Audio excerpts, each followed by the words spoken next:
आज हम किसी वायरस या बैक्टीरिया की बात नहीं कर रहे हैं। नहीं, हम बात कर रहे हैं एक दिमागी महामारी की, जो चुपचाप हम सबके पोटेंशियल को, हमारी असली क्षमता को खत्म कर रही है।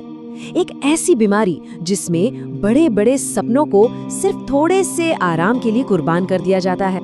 ये सोच कहीं सुनी सुनी सी लगती है ना? खास तौर पर उन स्टूडेंट्स के लिए जिन्हें हमेशा यही सुनने को मिलता है, अरे बस इतना पढ़ लो कि पास हो जाओ।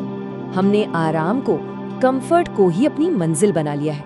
लेकिन सच तो ये है कि यही आराम धीरे धीरे हमारी असली ताकत को खा रहा है। देखिए, औसतपन या मीडियोक्रिटी का मतलब ये नहीं है कि किसी में काबिलियत की कमी है, बिल्कुल नहीं। इसका असली मतलब है मुश्किलों से बचने का वो फैसला जो हम जाने अनजाने में ले लेते हैं। ये बस काम चल जाए वाली सोच है जिसने न जाने कितने ही सपनों को उड़ान भरने से पहले ही खत्म कर दिया है। सोचिए, महान दार्शनिक सुकरात ने सदियों पहले ये बात कही थी, अपनी असली ताकत को, अपने असल पोटेंशियल को जाने बिना ही ये जिंदगी गुजार देना, इससे बड़ा अफसोस और क्या हो सकता है। सवाल ये है कि क्या हम भी उसी अफसोस की तरफ तो नहीं बढ़ रहे? तो अब सवाल उठता है कि हम ऐसा करते क्यों हैं? क्या ये हमारी कोई कमी है? नहीं, औसतपन का एक वैज्ञानिक कारण है और इसकी जड़ें हमारी बायोलॉजी में, हमारे विकास में है। तो चलिए इसके पीछे का विज्ञान समझते हैं। इससे कहते हैं फ्रॉग ब्रेन बायस। हमारे दिमाग का एक बहुत ही पुराना हिस्सा है जिसका सिर्फ एक ही काम है, हमें जिंदा रखना, हमें सुरक्षित रखना। इसका काम हमें महान बनाना नहीं है। तो जब भी कोई मुश्किल सवाल सामने आता है या कोई मुश्किल चैप्टर पढ़ना होता है, तो अंदर से एक आवाज आती है, नहीं छोड़ो, ये बहुत मुश्किल है, ये एग्जाम में नहीं आएगा। वो इसी फ्रॉग ब्रेन की आवाज है। वो हमें सफल नहीं, बस सुरक्षित रखना चाहता है। तो ये एक लड़ाई है जो हमारे अंदर ही चलती रहती है। एक तरफ हमारा पुराना दिमाग है जो बस सुरक्षा चाहता है, जो बदलाव से डरता है, और दूसरी तरफ है हमारी आत्मा, हमारा पोटेंशियल, जो आगे बढ़ना चाहता है, जो ग्रो करना चाहता है। ये एक लगातार चलने वाली जंग है। तो सबसे जरूरी बात यह है कि इसे अपनी व्यक्तिगत नाकामी समझना बंद करना होगा। ये एक बायोलॉजिकल लड़ाई है जिसे हमें होश में रहकर जानबूझकर लड़ना होगा और जीतना होगा। इसी गुलामी का दूसरा नाम ही औसतपन है। तो फिर इस फ्रॉग ब्रेन को हराने का तरीका क्या है? जवाब न्यूरोसाइंस के पास है। इच्छा शक्ति यानी विल पावर कोई फीलिंग नहीं है।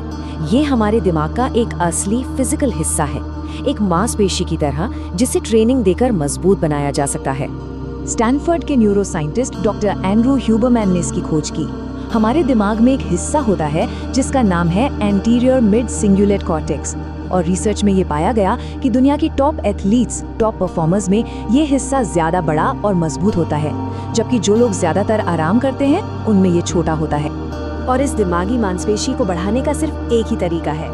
ये तब बढ़ती है जब हम जानबूझकर वो काम करते हैं जो करने का हमारा मन बिल्कुल नहीं कर रहा होता, जैसे उस मुश्किल चैप्टर को पढ़ना जिससे सब डरते हैं, या एक एक्स्ट्रा प्रॉब्लम सेट सॉल्व करना जब शरीर और दिमाग दोनों जवाब दे चुके हों। ये बात दिमाग में बैठा लीजिए। आराम का मतलब ठहराव नहीं है। आराम का मतलब है बायोलॉजिकल डिके, यानी जैविक क्षय। अगर जिंदगी में संघर्ष नहीं है तो सचमुच हमारा दिमाग सिकुड़ रहा है। चलिए अब इंसान की क्षमता का एक ऐसा उदाहरण देखते हैं जिसे भूलना नामुमकिन है। ये कहानी डेविड गॉगिन्स की है। ये कहानी दिखाती है कि हमारी सीमाएं, हमारी लिमिट्स असल में सिर्फ एक धोखा है। डेविड गॉगिन्स ने एक, कह सकते हैं, पागलपन भरा फैसला लिया। बिना किसी खास ट्रेनिंग के उन्होंने 160 किलोमीटर की अल्ट्रा मैराथन दौड़ने का फैसला किया। टारगेट था 24 घंटे में पूरा करना। 112 किलोमीटर दौड़ने के बाद उनका शरीर पूरी तरह से टूट गया। किडनियां फेल हो रही थीं, पैरों की हड्डियों में स्ट्रेस फ्रैक्चर हो रहे थे, और दिमाग का हर हिस्सा चिल्ला रहा था, रुक जाओ वरना मारे जाओगे। उनका मन चीख रहा था, तुमसे बड़ा बेवकूफ कोई नहीं। उसी पल में जब वो हार की कगार पर थे, गॉगिन्स ने एक असाधारण खोज की। उन्होंने जाना कि जब हमारा दिमाग कहता है बस अब और नहीं हो सकता, तब हम अपनी असली क्षमता का सिर्फ 40% ही इस्तेमाल कर रहे होते हैं। बाकी 60% ताकत अभी भी हमारे अंदर एक रिजर्व टैंक में मौजूद होती है। उस कुर्सी पर बैठे हुए सारे मोटिवेशनल विचार खत्म हो चुके थे। तभी अंदर से एक नई ताकत आई। ये कोई पॉजिटिव थिंकिंग नहीं थी, ये एक आइडेंटिटी शिफ्ट था। मतलब वो इंसान जो दर्द सह रहा था वो अंदर से बदल चुका था। तो अब आते हैं सबसे जरूरी हिस्से पर। इन सब बातों को अपनी जिंदगी में, अपनी पढ़ाई में लागू कैसे करें, एक नई मजबूत पहचान कैसे बनाएं। गोगिन्स का मानना है कि मोटिवेशन का इंतजार करना हारने वालों की निशानी है। मोटिवेशन पेट्रोल की तरह है, आता है और जलकर खत्म हो जाता है। असली काम एक नया इंजन बनाने का है, अपनी पहचान को ही बदल डालने का है। ये 3 नियम हैं जिन्हें आज से ही शुरू किया जा सकता है। पहला, हेल यस और नो नियम। सिर्फ पास होने का लक्ष्य मत बनाओ, ऐसा लक्ष्य बनाओ जो डरा दे, जो चैलेंजिंग लगे। दूसरा, 40% पुश। जब पढ़ने का मन बिल्कुल ना करे, जब लगे कि बस अब नहीं हो सकता, तो सिर्फ 5 मिनट और पढ़ो। असली ग्रोथ उसी 5 मिनट में होती है। और तीसरा, पीड़ित को मार डालो। अपनी पढ़ाई की, अपने नतीजों की पूरी जिम्मेदारी खुद लो। बहाने बनाना बंद। एक वैज्ञानिक चेतावनी भी है, यूनिवर्स 25 नाम के एक प्रयोग से 1960 के दशक में चूहों के लिए एक स्वर्ग बनाया गया। बेहिसाब खाना, कोई शिकारी नहीं, कोई खतरा नहीं। जानते हैं क्या हुआ?